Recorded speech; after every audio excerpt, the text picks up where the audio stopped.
Okay, so what I'm going to do is I'm going to go in and I'm going to render this thing now. So I'm going to go in and I'm going to create myself a little polygon plane. And we'll make it big. Okay, great.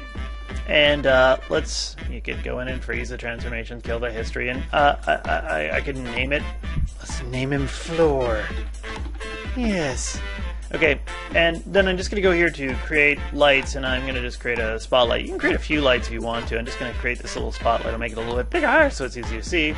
And if I go and I hit panels, look through selected, now I can see what I'm doing, kind of. Okay, move my light out. See, it's going to probably have a little bit of trouble here, but for initial positioning, okay, I'm going to say this looks kind of good. It's going to frack out here, but I'll say it's good right there. Okay, great. And then I'm just going to go back to perspective view, and let's render it. And when I hit render, okay, I am in mental ray already.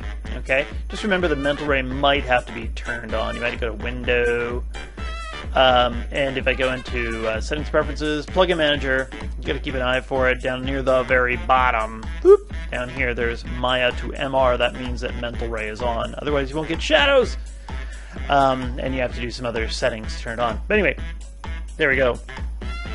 I've still got the spotlight selected. I'm just going to go into the attribute editor for the spotlight, and I'm going to change some things. I'm just going to go into the shadow area here, and I'm going to go past the depth map shadows. Let's make this there.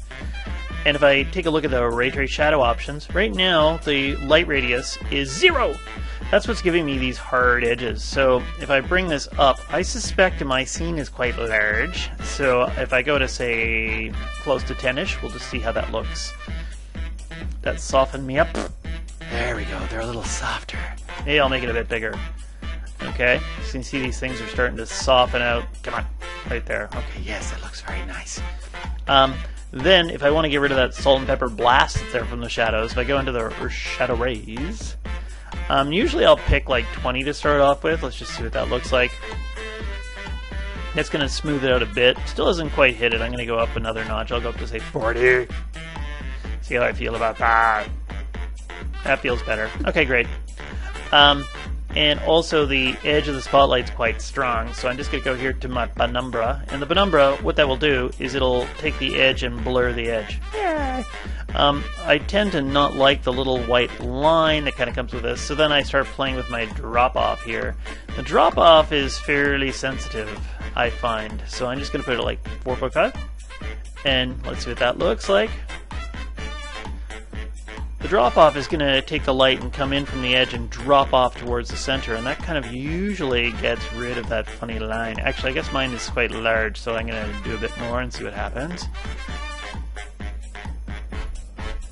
Okay, I like that. Yes. Maybe it's a bit much. I might come back 20-ish. Up, up, up. Go away. There. Okay, and so got that done, and that's looking fine. Now the next thing I want to do is I want to play around a little bit with the decay. I'm going to put on quadratic decay. You don't have to necessarily do this, but I thought I'd do this just for fun. Make sure you see this. So if I do a full render, so we got something to compare to. Okay, well, I just put on quadratic so we see absolutely nothing. That means I have to turn the intensity up. So I'm going to take the intensity, and I suspect I might have to go up to around 1 million. And we'll say it's good. And let's just see what happens when I render now. Okay, that's too hot. So we know immediately I've overdone it again. I'm just going to drop it in half and see what happens. Still too hot. Actually, I guess I went beyond 1 million. I went to 4.5 million. That's okay. Let's go down here. I always find if you get yourself obnoxious numbers, you know that you've gone too far, and then you keep halving it, and you get back to what looks good. And this looks kind of interesting, quite moody. Yes, Claw Noir. And I'll say that's good enough. And what do we got here? 4 minute mark. Okay, good. I'm going to say this is good. good enough with my lights. And like I said, you can put in more lights if you want to. You can play around. You could texture up your box. You can put lots of other boxes in here. But what I'm going to do now is I'm going to hit my render settings. Render settings. For this assignment, I'm going to let you get away with JPEGs. Okay, I usually like Targa files. I'm always happy with Targas, but JPEGs are fine too. A little bit lighter. And frame animation, we want that to be name number extension. Okay, and automatically we got frame padding 4. That's happy. Start frame will be 1, and an end frame is going to be 100. Okay, cool. And everything's going to render up me. I might go to the quality, and I might go presets, load preset, production. It might make the rendering take a little bit longer, but it's going to make it look a little bit better. Okay, and then the last thing I have to do is switch into the rendering section, and if I just go here, render, and I hit batch render, you can start to see the images rendering out here at the bottom. Okay, and we can just take a quick look at them.